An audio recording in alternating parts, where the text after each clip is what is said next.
ಆಜಿ ಮಸಾಲ. ಎಂತ ಅಡಿಗೆಯ ರುಚಿಯಾಗೋ ರಹಸ್ಯವು 20 ರೂಪಾಯಿ. ಗಡಿಯಲ್ಲಿ ಜೀವದ ಹಂಗು ತೊರೆದು ದೇಶವನ್ನ ರಕ್ಷಿಸುವ ಸೈನಿಕನ ಕುಟುಂಬಕ್ಕೆ ಈಗ ರಕ್ಷಣೆ ಇಲ್ಲದಂತಾಗ್ಬಿಟ್ಟಿದೆ. ಅಲ್ಲಿ ಗಡಿಯಲ್ಲಿ ಸೈನಿಕ ದೇಶ ಕಾಯ್ತಾ ಇದ್ರೆ ಇತ್ತ ಊರಲ್ಲಿ ಸೈನಿಕನ ಕುಟುಂಬಸ್ಥರಿಗೆ ಹಲ್ಲೆ ಮಾಡಿ ಬಹಿಷ್ಕಾರ ಹಾಕಲಾಗಿದೆ. ಗುಂಡಿ ತೆಗೆಯುವ ಕಾರ್ಯ ಬಿಟ್ಟಿದ್ದಕ್ಕೆ ಸೈನಿಕನ ಕುಟುಂಬಸ್ಥರಿಗೆ ಹಲ್ಲೆ ಮಾಡಿ ಬಹಿಷ್ಕಾರ ಹಾಕಿದ್ದಾರೆ. ಹಾಗಾದ್ರೆ ಈ ಘಟನೆ ನಡೆದಿರೋದು ಎಲ್ಲಿ ಅಂತೀರಾ? ಈ ಸ್ಟೋರಿ ನೋಡಿ.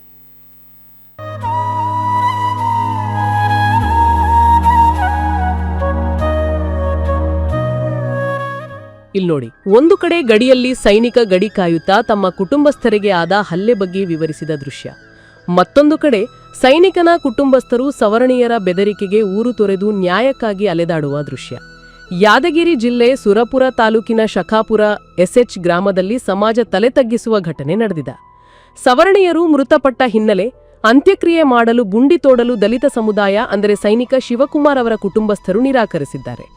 ಗುಂಡಿ ತೋಡುವುದನ್ನು ನಿರಾಕರಿಸಿದ್ದಕ್ಕೆ ಆಗಸ್ಟ್ 1ರಂದು ಸವರ್ಣೀಯರು ದಲಿತ ಕುಟುಂಬಸ್ಥರಾದ ಸೈನಿಕ ಶಿವಕುಮಾರ್ ತಾಯಿ ಸಿದ್ದಮ್ಮ, ಮಲ್ಲಪ್ಪ ಹಾಗೂ ಸೈನಿಕನ ಮಾವ ದೇವಪ್ಪ ಸೇರಿ ಅವರ ಕುಟುಂಬಸ್ಥರಿಗೆ ಬಹಿಷ್ಕಾರ ಹಾಕಿ ಜೀವ ಬೆದರಿಕೆ ಹಾಕಿದ್ದಾರೆ. ಕುಡಿಯುವ ನೀರು, ಟೇಲ್, ದೇವಸ್ಥಾನಕ್ಕೂ ಬಹಿಷ್ಕಾರ ಹಾಕಿದ್ದಾರೆ. ನಮ್ಮ ಕುಟುಂಬಕ್ಕೆ ರಕ್ಷಣೆ ಇಲ್ಲದಂತಾಗಿದೆ ಎಂದು ಸೈನಿಕ ನೋವು ತೋಡಿಕೊಂಡಿದ್ದಾನೆ. ನಮ್ಮ ಕುಟುಂಬ ಮನೆ ಮೇಲೆ ಹಲ್ಲೆ ಆಗಿದೆ ಮತ್ತು ಹಾಫ್ ಮರ್ಡರ್ ಅನ್ಬೋದು. ನಮ್ಮ ಅಮ್ಮನಾಳಾದ ಸಿದ್ದಮ್ಮ ತಳವಾರವರಿಗೆ ಮತ್ತು ನಮ್ಮ ಮಾಮ ಅಕ್ಕನ ಗಂಡನಾದ ದೇವಪ್ಪ ತಳವಾರವರಿಗೆ ಮನಸ್ಸಿಗೆ ಹೇಗೆ ಬರುತ್ತೆ ಆ ಥರ ಹೊಡೆದಿದ್ದಾರೆ. ರೀಸನ್ ಒಂದೇ, ತಳವಾರಿಕೆ ಅಂತ. ಯಾಕಂದರೆ ಇಲ್ಲಿ ಒಬ್ಬ ಸೈನಿಕನ ಮನೆ ಫ್ಯಾಮ್ಲಿಗೆ ಸೆಕ್ಯೂರಿಟಿ ಇಲ್ಲ, ಸೇಫ್ಟಿ ಇಲ್ಲ ಸ್ಟೇಟ್ ಒಳಗೆ. ಅಂದರೆ ನಾವು ಇಲ್ಲಿ ಗಡಿ ಒಳಗೆ ನಾವು ಕಾಸ್ಟ್ ಯೂಸನ್ ಮಾಡಬೇಕಾಗುತ್ತಾ ಹೇಳಿ ಪೊಲೀಸರು ಸೈನಿಕನಿಗೆ ಈ ಥರ ಇಲ್ಲ ಅಂದರೆ ಯಾವನಿಗೆ ಸೇಫ್ಟಿ ಕೊಡ್ತೀರಿ ನೀವು? ಅಲ್ಲಿರೋ ಜನಗಳಿಗೆ, ನಮ್ಮ ಫ್ಯಾಮ್ಲಿಗೆ ಅಂತಲ್ಲ, ಬೇರೆ ಫ್ಯಾಮ್ಲಿ 100 ಫ್ಯಾಮ್ಲಿಗಳು ಜಾತಿ ಮತ್ತು ದಬ್ಬಳಿಕೆ ಈ ಥರದಲ್ಲಿ ಮುಚ್ಚಿ ಹೋಗಿವೆ ಮಣ್ಣಲ್ಲಿ. ನಮ್ಮ ಸುರಪುರ ಮತ್ತು ನಮ್ಮ ಡಿಸ್ಟಿಕ್ ಯಾದಗಿರಿ ಅಂದರೆ ಶಿಕ್ಷಣದಲ್ಲಿ ಹಿಂದುಳಿದ ಜಿಲ್ಲೆ. ಅದರ ಸಲುವಾಗಿ ಎಲ್ಲ ಕಸ್ಟಡಿಗೆ ತಗೊಳ್ಳಿ. ಯಾರ್ಯಾರು ತಪ್ಪು ಮಾಡಿದ್ದಾರೆ, ಯಾರ್ಯಾರು ಹೆಸರು ಕೊಟ್ಟಿದ್ದಾರೆ ಅವರೆಲ್ಲ ಕಸ್ಟಡಿಗೆ ತಗೊಳ್ಳಿ. ಕರೆಕ್ಟಾಗಿ ಅವರಿಗೆ ಶಿಕ್ಷೆ ಆಗಬೇಕು. ಸುಮ್ಮನೆ ಕರ್ಕೊಂಬಂದು FIR ಅವ್ರು ನಮಗೂ ಮೇಲೆ FIR ಮಾಡೋಕ್ಕೂ ಅವರು ಬಿಡಬೇಡಿ. ಹೇಳಕತ್ತೀನಿ ನಮ್ಮ ಸರ್, ನೀವು ಅವರಿಗೆ ಹೇಳಿ ಮತ್ತು ಸ್ಪಾಟ್ ಅಲ್ಲಿ ಹೋಗಿ ಚೆಕ್ ಮಾಡಿ, ತನಿಖೆ ಮಾಡಿ, ಯಾರ್ಯಾರು ಇದ್ದಾರೆ ಅವರು ಎಲ್ಲ ಕಸ್ಟಡಿಗೆ ತಗೊಂಡು ನನಗೆ ಜಲ್ದಿ ಇನ್ಫಾರ್ಮೇಷನ್ ಕಳಿಸಿ. 17 ಜನ ಸವರ್ಣೀಯರ ವಿರುದ್ಧ ದೇವಪ್ಪ ದೂರು ನೀಡಿದ್ದಾರೆ. ದೂರು ನೀಡಿದಕ್ಕೆ ಸವರ್ಣೀಯರು ಕೊಲೆ ಬೆದರಿಕೆ ಹಾಕಿದ್ದಾರಂತೆ. ಇದರಿಂದ ಸೈನಿಕನ ಕುಟುಂಬಸ್ಥರು ಊರು ತೋರ್ದಿದ್ದಾರೆ. ಯಾದಗಿರಿ ಜಿಲ್ಲೆಯ ಸಂಬಂಧಿಕರ ಊರಲ್ಲಿ ಆಶ್ರಯ ಪಡೆದು ನ್ಯಾಯಕ್ಕಾಗಿ ಈಗ ಅಲೆದಾಡುತ್ತಿದ್ದಾರೆ.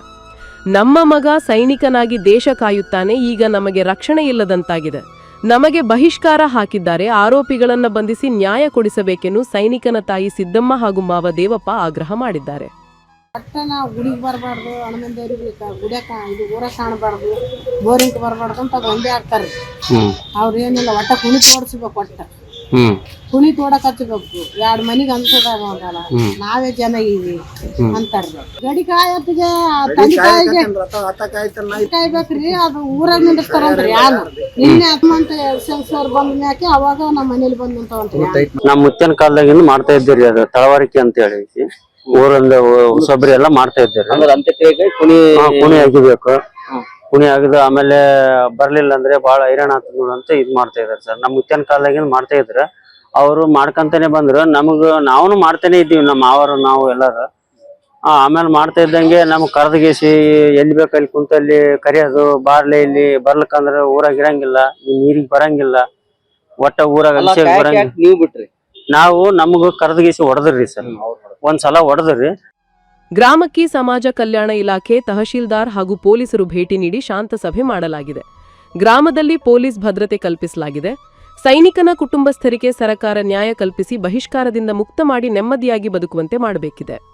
Nagappa Malipatil, guarantee news, Yadgir.